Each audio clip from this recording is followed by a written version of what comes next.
Hey there, super cultured anime fans. This is the Goblin King, and I am here with another anime review. This one isn't some weirdly inspired watch like last week's. I actually searched the great anime list and found one that looked rather interesting to me. It's from last season though, so maybe my very cultured audience already knows about it, but hey, maybe not, right? This one is an Isekai. I know, another one. Does anyone else feel like I've been doing a lot of Isekai?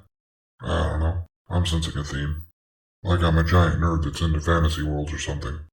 Anywho, this one was called the Faraway Paladin. Sounds fantastical, right? Yeah. Right off the bat, there are a few things that this Isekai does a little bit differently though. First off, we don't know much about the main character's previous life, only that he was a shut-in. Sort of like Mushoku Tensei, but even less is known. Hell, we don't even know what he looked like before. The other thing this one does differently is that the main character knows that he's a reincarnation, but he doesn't have clear memories of his former life. He knows about as much as the audience does. Thirdly, and this is where it actually gets kind of fun, this guy was raised by a trio of undead. Yep. Specifically, a skeleton, a mummy, supposedly, and a ghost. All of whom have retained their minds and humanity despite their current circumstances. However, the trio definitely has secrets. So, the main character's name in this show is William, or Will, as everyone calls him. Now, Will doesn't find out the circumstances behind the reason he wound up with this trio, which is one of those secrets I mentioned, until around the 4th episode and his coming-of-age ceremony. Anyway, I'm getting a little ahead of myself, I think. Will is raised in an ancient temple by these undead overlooking an ancient ruined city below. The skeleton is the undead form of a great warrior named Blood. He teaches Will the warrior's arts and acts as a father to the young boy. Mary is the supposed mummy, who was a high priestess in her life and dedicated to a goddess of life and motherhood. You can imagine how her goddess looked upon her great servant becoming the antithesis of her domain. She teaches Will about the gods, proper worship, and acts as the boy's mother. Then there's Gus. He was a high mage during his life. He educates young Will and teaches him how to use magic, also acting somewhat as the boy's grandfather. The first, basically half of this first season, showcases the first 15 years of Will's life with the undead trio and how they raised him and taught him. I said first a lot in that sentence. Once the 5th episode comes along, various things happen. Secrets are learned, some world building is done, and Will sets off into the wider world on his own. The rest of the series, the next 7 episodes, are dedicated to Will's personal quests. These involve learning more about the world and his place in it, meeting new people and finding friends, and furthering the commandment of his new goddess, Gracefield, the goddess of light and the great cycle of life, death, and rebirth. Over the course of the series, Will does indeed meet various people who come to be fast friends. The first of them being the tsundere half-elf, Meneldor, known as Menel to his friends. Will meets and befriends him, under rather interesting circumstances. Meneldor is a boy, but he's still very much tsundere. While we're on this topic too, I did enjoy the art for this show.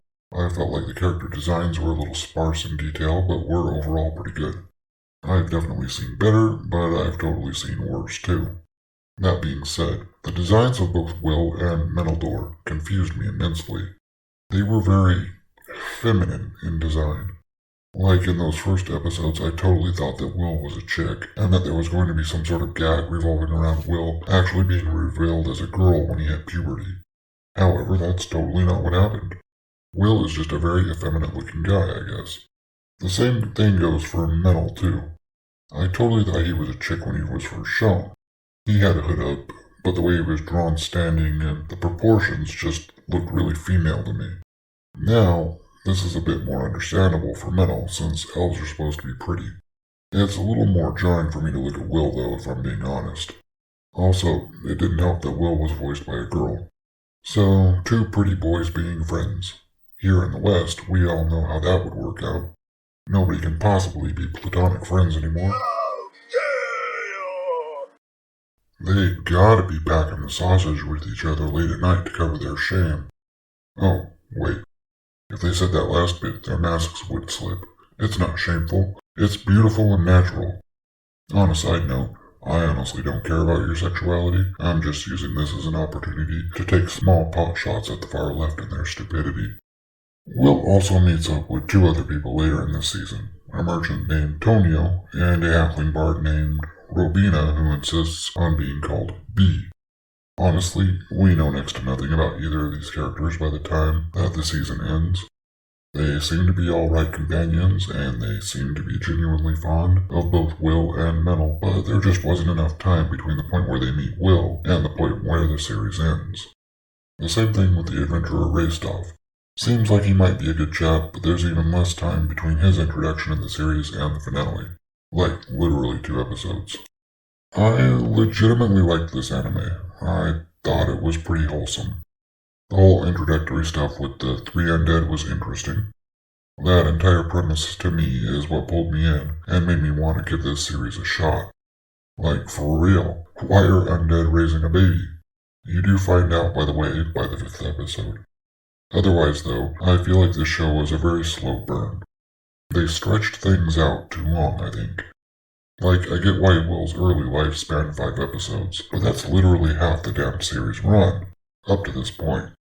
Plus, the introduction of Minnow took around 3 episodes as well. Now, I'm not bitching about story and character development being slow, far from it. I like a good meaty series, title of my sextape.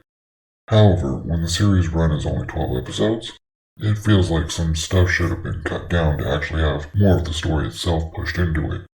I don't know, that's just my opinion and really my only complaint.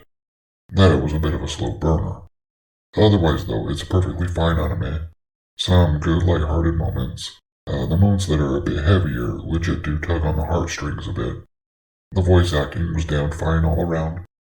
Gus was probably my favorite, because Gus was rock and roll. Watch it and you'll know what I'm talking about. Anyway, that's all I got for you tonight. Another recommend on my anime poll list.